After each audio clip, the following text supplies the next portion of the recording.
देखिए बहुत सुंदर ही भोले बाबा के गीत लेकर आई हूँ। आप लोग पसंद आएगा तो लाइक कीजिएगा। हर हर महादेव। चलिए मैं सुनाती हूँ। कहाँ से आवले राम लक्ष्मण जी, कहाँ से आवले राम लक्ष्मण जी, कहाँ से आवे पार्वती जी के डोला, सवेरे शाम दर्शन दी बम्बो, सवेरे शाम दर्शन दी बम भोला, सवेरे शाम दर्शन दी बम। कहाँ से आवले राम लक्ष्मण जी, कहाँ से आवले राम लक्ष्मण जी, कहाँ से आवे पार्वती जी के डोला, सवेरे शाम दर्शन दी बम भोल, सवेरे शाम दर्शन दी बम भोला, सवेरे शाम दर्शन दी बम।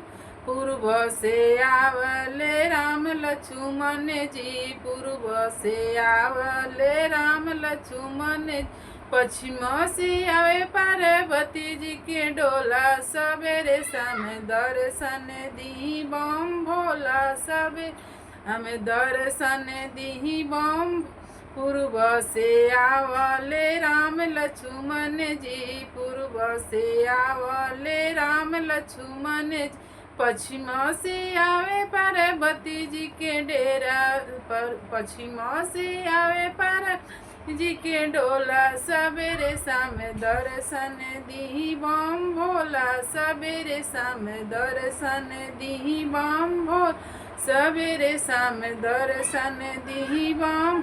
कहवा बैठबो में राम लक्ष्मण जी के, कहवा बैठबो में राम लक्ष्मण, कहवा बैठबो पार्वती जी के डोला, सवेरे शाम दर्शन दी बम भोला, सवेरे शाम दर्शन दी बम।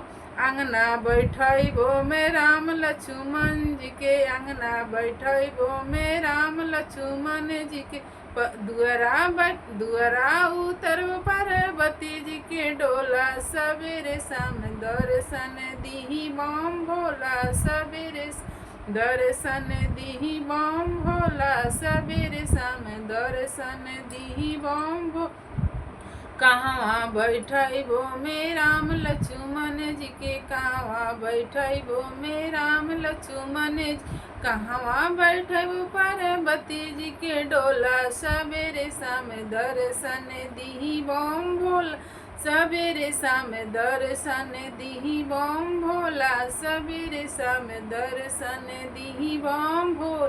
पलंगे बैठबो में राम लक्ष्मण जी के, पलंगे बैठबो में राम लक्ष्मण जी, अचरे बैठबो पार्वती जी के डोला, सवेरे शाम दर्शन दी बम भोला, सवेरे शाम दर्शन दी बम।